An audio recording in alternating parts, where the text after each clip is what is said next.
Barkley, you just won't shut your big fat ass up.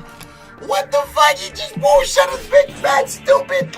Okay, anyways, before I give my, actually fuck it, I'm gonna give my opinion before we watch this video. Okay, so we know the Cavs lost. Okay, they lost last night. I haven't seen the game. We're gonna watch the game. Before we watch the game, we just have to address this. The only reason I know that the Cavs lost is because I logged on Twitter, not because you guys ruined it. Fucking LeBron and Charles Barkley are fucking trending and shit. And I'm seeing LeBron that lash back and everybody's talking about it. There's no way I couldn't have seen it. So yeah, we have to watch this first. I'm interested to see what they have to say. I haven't even seen the video of what LeBron said or anything like that. So yeah, we gotta watch this first, then we'll watch the game.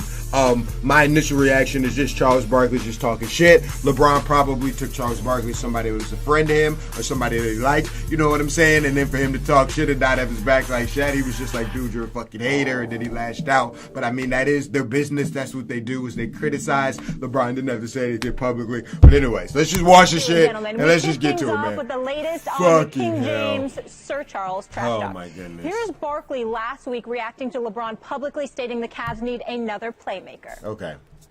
Because I didn't even see this. James' comments were blank. Inappropriate, whiny, all the above.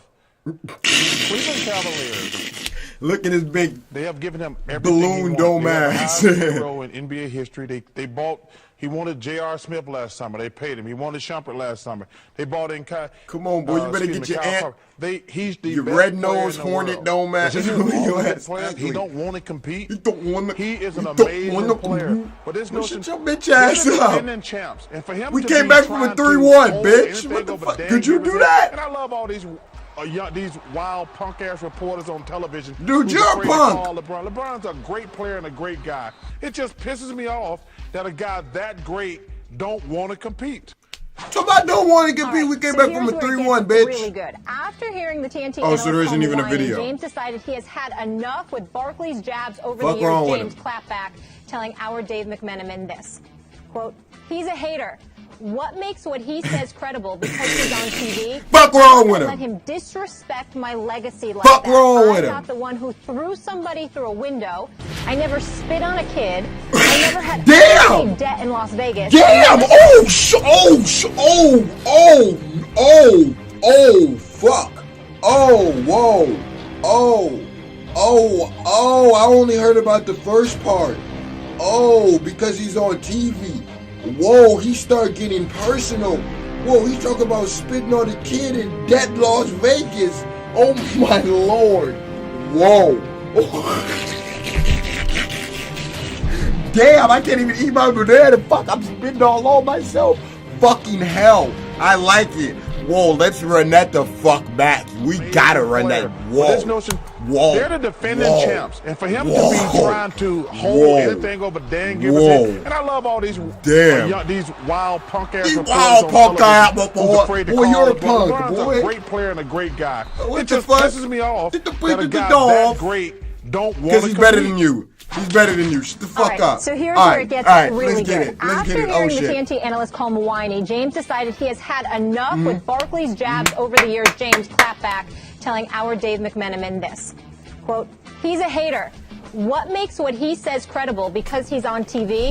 I'm not going to let him disrespect my legacy. Second like bar. That. I'm not Fuck the you one mean. who threw somebody through Third a window. bar. I never spit on a kid. Fourth bar. I never had unpaid debt in Las Vegas. Fifth I bar. never said I'm not a role model. I never showed up to All-Star Weekend on Sunday because I was in Vegas all weekend partying. All I've done for my entire career is represent the NBA the right way. 14 years, never got in trouble, respected the game. Print that. I collect one paycheck from this. There's the owner, Griff's, the GM, I'm the player, screw Charles Barkley." Basically wanted to say fuck Charles Barkley. Let's get it. Let's get it. There's no question about it. And both sides have points. In the case of Charles Barkley, get it. LeBron James looks very, very wrong because he crossed the line. LeBron James got personal. Bringing up Vegas, potential from Vegas, and bringing up stuff with the kids and throwing somebody through a window and all that stuff. LeBron James was being criticized about something involving basketball. And he definitely got on his ass. I think he crossed the line. Personal he got with Charles Barkley. He definitely crossed the line in that regard. You just don't do that. You don't bring up the kind of stuff. You do that. You do do that. You do do that. You do do that. Like what he's saying about you. You do do that. That's my initial reaction. But when you dig deeper towards it, you do have to understand if it's been going on for years. When you call somebody sad enough. When in the past you basically called them a punk. When you question their competitive fervor and what have you, all bets are off in that regard as well, because those people are going to interpret it as you taking personal shots at them, which is why LeBron James brought up the word legacy. And then when you think about what he closed with, Max Kellerman, when he says he's the owner, I'm the player, screw Charles Barkley, he was talking about, you know, quotes about Tristan Thompson, J.R. Smith, and others in terms of what Barkley was alluding to. Cleveland has given him everything that he's wanted, et cetera, and how LeBron wanted this or LeBron wanted that. When, in fact, Rich Paul, who represents a J.R. Smith, who represents a Tristan Thompson, who's had to fight for those contracts to get those dudes their money, they're looking at it from the standpoint that if LeBron got everything he wanted, he would not have had to complain the way that he's complained periodically over the last 2.5 years that he's basically been back in Cleveland. He's had to complain because he hasn't gotten the things that he wanted. So to imply that he just gets everything that he wants, that he's the one running the show, you know, they took offense to it. So, again, it's one of those situations. I think that LeBron James got a bit too personal. I think it was a bit excessive.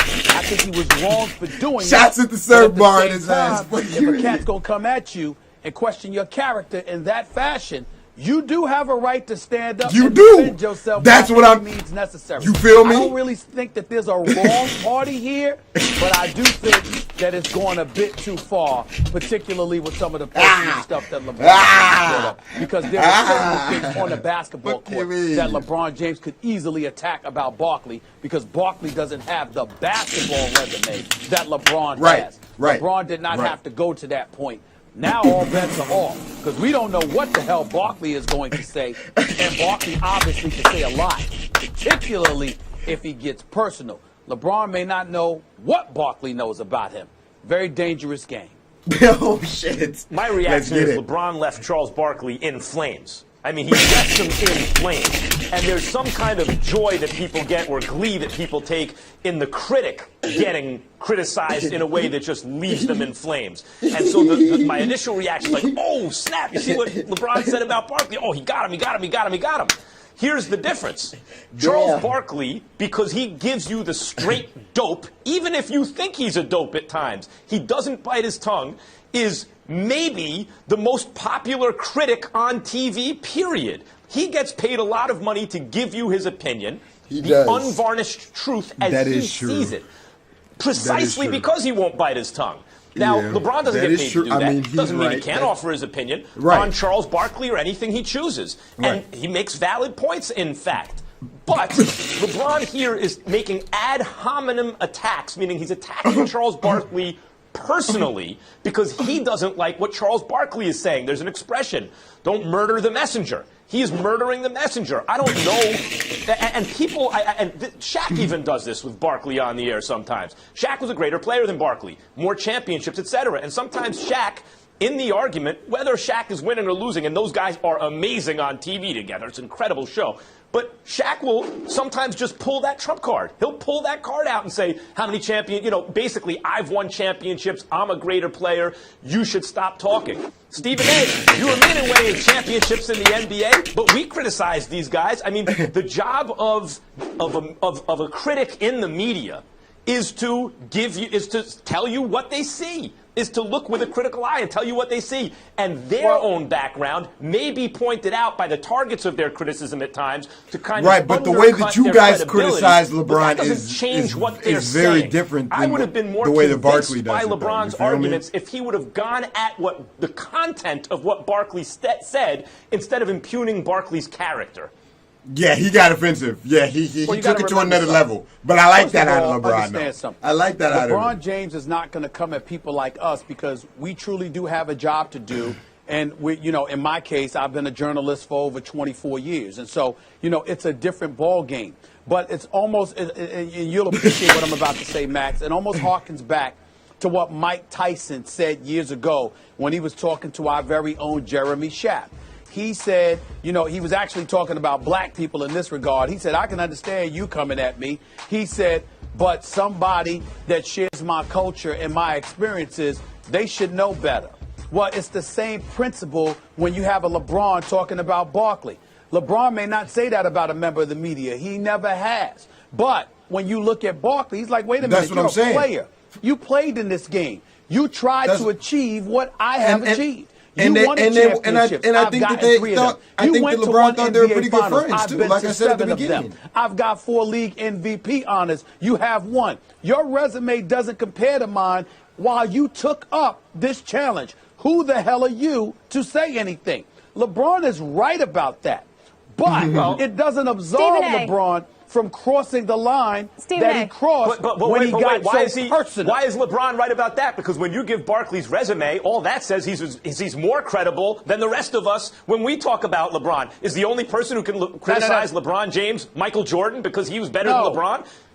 Kareem is the only guy who, along with Michael, can criticize LeBron? That's not what I'm saying. Understand my point. I'm saying LeBron and any other player is going to treat a player as differently than a pure differently than they would treat a reporter. That's my only point. Sometimes when I've been critical of an athlete and they reach out or we talk about it, I sometimes refer them or send them the critic in the arena, the Teddy Roosevelt speech, where he talked about critics and how the man in the arena, it's called. And in fact, LeBron has cited the man in the arena, where Teddy Roosevelt was saying, look, forget about the critic, who, former president of the United States, one of our great presidents on Mount Rushmore, forget about the critic who spends his life criticizing the deeds of others. It's the man in the arena, in the theater of action, basically, who, whether he wins or loses, has given his best effort actually in the doing. So you have to recognize that yes, there's something about the timid soul of the critic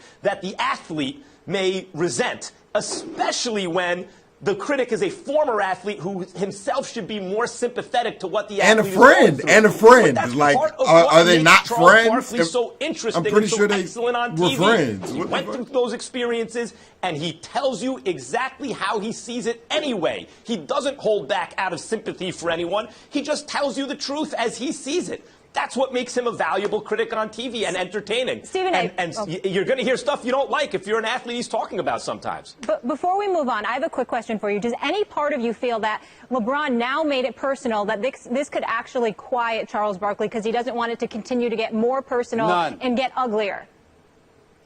Not at all. Okay. Barkley is not going to be quiet. Barkley is going to have something to say. Barkley is not going to back down because at his core, let's get it Barkley believes he's right from the standpoint that all I'm talking about is basketball. Let's get it then. I said LeBron James is a great player. I said he's a champion. I said he's a great guy. But I criticized him about this basketball matter. And the thing about it is LeBron has every right to respond. But when you bring up Vegas, when you bring up the spitting incident, when you bring up throwing somebody through a glass window, when you bring up representing the NBA in such a way, that's where it gets a bit dangerous because Barkley may elect not to go but so far. Remember, they're both Nike guys. Lynn Murray, I mean, this guy is connected with Nike. Both of them love him dearly and what have you. For all we know, Barkley, Barkley's just doing Barkley, and that's it. But because LeBron was so acerbic and got personal, it is now at the discretion of Charles Barkley to respond and reciprocate in any fashion that he likes, and that is where it could potentially get dicey. And I hope it doesn't go to that point. By the way, I don't think we can quite just say that all Barkley was doing was talking about basketball, because one of the things that makes sports interesting, particularly on the level at which LeBron James plays, is there's something about it that makes us believe, I think for good reason, that it illuminates character. That in the moment of truth, what is this guy about? What is this athlete about? And when Barkley talks about being whiny or not being competitive, there's no way for LeBron not to take that in some way as, I'm laying it all out there in front of everybody, kind of bearing my soul in the theater of competition.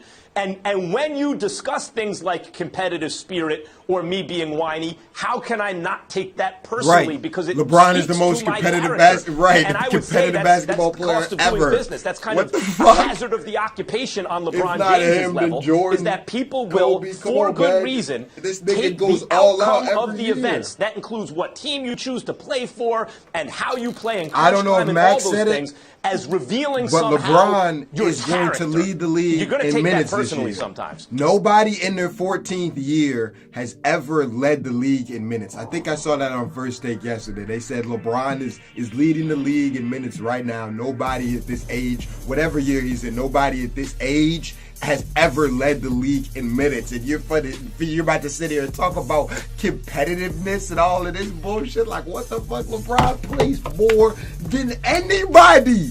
Than any fucking body. What the fuck? Anyways, yeah, that's gonna do it. Shit, dude, I did not know this was gonna be this amazing. Like, I thought it was just LeBron said fucking, like, just the legacy shit. I didn't know he said any of that personal shit. Oh my gosh, that caught me way off guard. Jesus. Okay, so I guess it's on Barkley now. I have no idea what Barkley's gonna say. I can't wait to see it. But right now, man, we just gotta go watch the game. Leave a like if you enjoyed the reward. This Instagram, subscribe if you do, all of that hit fun bullshit. No, really, tweet me a lot more fucking ideas. But yeah, man, let's just go watch this fucking game, man. What the fuck? Jesus, damn, that was litty. If you know anything about this channel, you know we like LeBron. You know we fucking like Westbrook. I have no idea who won. Just the way this is supposed to be. So let's just get it started, man. Oh my lord. This is what it's all about. No idea who's gonna win. Two of my favorite players. Yes. Yes.